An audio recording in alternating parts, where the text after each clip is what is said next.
Om Swastiastu. Yang terhormat, Ibu I Gusti Ageng Oke Sudiatnyani, selaku dosen pengempu mata kuliah komputer akuntansi. Perkenalkan, nama saya Kadek Agus Dwi Putra dari kelas 1E, program studi Diploma 4 Akuntansi Manajerial dengan NIM 21156444077. Pada kesempatan kali ini, izinkan saya menjelaskan salah satu materi akuntansi, yakni siklus akuntansi. Baik, adapun pokok penjelasan dari siklus akuntansi, yang pertama yakni pengertian siklus akuntansi, yang kedua tahapan siklus akuntansi, yang ketiga urutan siklus akuntansi. Pengertian siklus akuntansi terbagi menjadi dua, yakni secara umum dan menurut para ahli. Siklus akuntansi secara umum merupakan proses mengidentifikasi, menganalisis, dan mencatat seluruh kejadian akuntansi di dalam suatu perusahaan, baik secara sistematis dan bertahap, dengan tujuan untuk memperoleh sebuah laporan keuangan maupun informasi keuangan yang akan diberikan kepada pihak internal maupun pihak eksternal dalam suatu periode tertentu. Menurut para ahli, di mana menurut Bahri, siklus akuntansi merupakan tahapan-tahapan mulai dari terjadinya transaksi sampai dengan penyusunan laporan keuangan sehingga siap untuk pencatatan berikutnya. Menurut Indra Bastian, di mana di dalam bukunya berjudul Sistem Akuntansi Sektor Publik, siklus akuntansi merupakan sistematika yang digunakan dalam pencatatan transaksi keuangan, ringkasannya, dan laporan keuangan.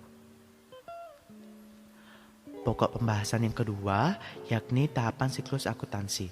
Tahapan siklus akuntansi memiliki 11 tahap, di mana tahap awal yakni analisis bukti transaksi. Setiap terjadinya transaksi, maka kejadian transaksi dapat diklasifikasikan berdasarkan jenisnya, baik itu transaksi penjualan, pembelian, penerimaan dan pengeluaran kas, maupun transaksi beban lainnya. Tahap yang kedua yakni penjurnalan. Setelah melakukan analisis terhadap suatu bukti transaksi, tahap selanjutnya ialah melakukan pencatatan ke dalam sebuah jurnal. Bagi perusahaan jasa, jurnal yang digunakan ialah jurnal umum. Namun, bagi perusahaan dagang dan manufaktur, jurnal yang digunakan ialah jurnal khusus yang meliputi jurnal penerimaan kas, jurnal pengeluaran kas, jurnal pembelian, maupun jurnal penjualan. Tahapan siklus akuntansi yang ketiga yakni memposting ke buku besar. Tahap tersebut dilakukan dengan tujuan untuk mengelompokkan akun yang sejenis. Di samping itu, buku besar merupakan dasar seorang akuntan dalam pembuatan neraca dan laporan laba rugi. Tahapan yang keempat yakni penyusunan neraca saldo. Neraca saldo merupakan tahap keempat berupa laporan pembukuan yang mencantumkan saldo akhir di setiap akun buku besar. Sisi debit dan sisi kredit dalam neraca saldo harus menunjukkan keseimbangan. Jika terjadi ketidakseimbangan, maka dipastikan bahwa kesalahan pencatatan di jurnal umum maupun buku besar. Tahapan siklus akuntansi yang kelima yakni penyusunan jurnal penyesuaian. Pada tahap ini dibuat ketika terdapat sebuah transaksi yang berpengaruh pada beban dibayar di muka, penyusutan, perlengkapan yang tersisa, pendapatan yang masih harus diterima, maupun pendapatan diterima di buka. Jurnal penyesuaian dilakukan pada akhir periode. Penyesuaian nilai saldo juga dilakukan dengan menjumlahkan dan mengurangi akun penyesuaian dengan neraca saldo. Tahapan siklus akuntansi yang keenam yakni neraca saldo setelah penyesuaian. Dalam tahap ini akan dilakukan penyusunan kembali terhadap neraca saldo dengan tujuan untuk memperoleh informasi mengenai laporan keuangan yang meliputi laporan laba rugi, laporan perubahan modal, dan laporan neraca. Yang ketujuh yakni penyusunan laporan keuangan. Pada umumnya, laporan keuangan terdiri atas laporan laba rugi, perubahan ekuitas, laporan neraca, laporan arus kas, dan catatan atas laporan keuangan. Yang Yang kedelapan, yakni penyusunan jurnal penutup. Setelah pembuatan laporan keuangan, akuntan harus membuat jurnal penutup yang dibuat pada akhir periode akuntansi. Penutupan rekening yang ditutup ialah akun beban dan pendapatan. Caranya yakni dengan menolkan akun beban maupun pendapatan.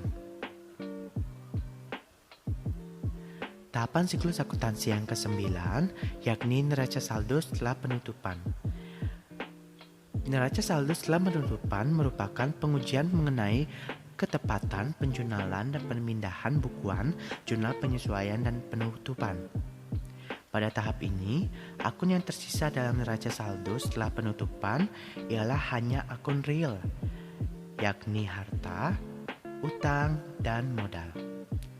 Tahapan siklus akuntansi yang ke-10 yakni penyusunan jurnal pembalik.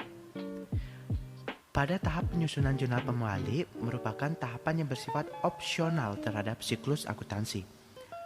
Biasanya, akun yang dilakukan pembalikan diantaranya pendapatan yang masih harus dibayar maupun pendapatan diterima di muka, beban yang harus dibayar dalam jurnal penyesuaian. Tujuan dari penyusunan jurnal pembalik ialah untuk mempermudah pencatatan transaksi di awal periode akuntansi yang baru dan menghindari dan mencegah timbulnya akun ganda. Jadi itu merupakan tujuan dari jurnal pembalik. Di sini saya akan ulang di mana tujuan dari penyusunan jurnal pembalik ialah untuk mempermudah pencatatan transaksi pada awal periode dan menghindari dan mencegah timbulnya akun ganda. Tahapan siklus akuntansi yang ke-11 yakni penyusunan neraca saldo setelah pembalik. Penyusunan neraca saldo setelah pembalik merupakan tahap akhir dari siklus akuntansi. Data yang digunakan dalam tahap ini ialah jurnal pembalik dan neraca saldo setelah penutupan. Setelah melakukan penyusunan neraca saldo setelah pembalik, maka dipastikan bahwa perusahaan sudah siap untuk menghadapi transaksi berikutnya. Baik, di sini terdapat pokok pembahasan yang ketiga, yakni urutan siklus akuntansi. Urutan siklus akuntansi di mana diawali dengan analisis bukti transaksi dengan mengidentifikasi maupun analisis suatu kejadian transaksi. Yang kedua yakni penjurnalan di mana jurnal umum bagi perusahaan, jasa, dan jurnal khusus bagi perusahaan manufaktur dan perusahaan dagang.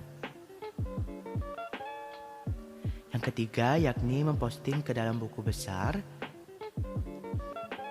Yang keempat yakni menyusun neraca saldo di mana debit dan kredit harus seimbang dan jika terdapat ketidakseimbangan maka dapat dipastikan bahwa terdapat kesalahan di dalam pencatatan jurnal umum atau khusus maupun pemostingan ke dalam buku besar. Yang kelima yakni jurnal penyesuaian. Yang keenam yakni neraca saldo setelah penyesuaian. Yang ketujuh yakni laporan keuangan di mana laporan keuangan ini terdiri dari laporan neraca, laporan laba rugi dan laporan perubahan ekuitas. Yang kedelapan yakni jurnal penutup di mana caranya yakni dengan menolkan beban maupun pendapatan. Neraca saldo setelah penutupan.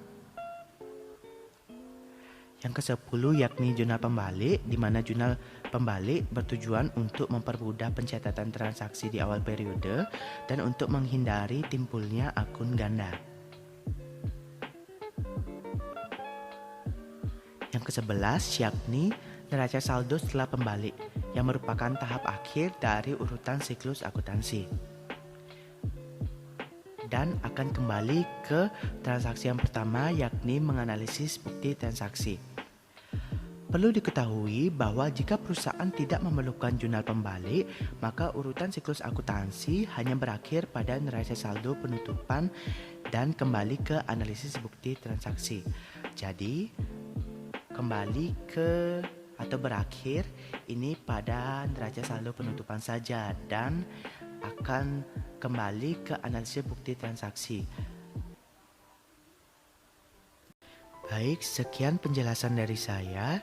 Di sini saya terdapat suatu quotes yang berbunyi, di saat orang berdiam, hendaknya kita berjalan.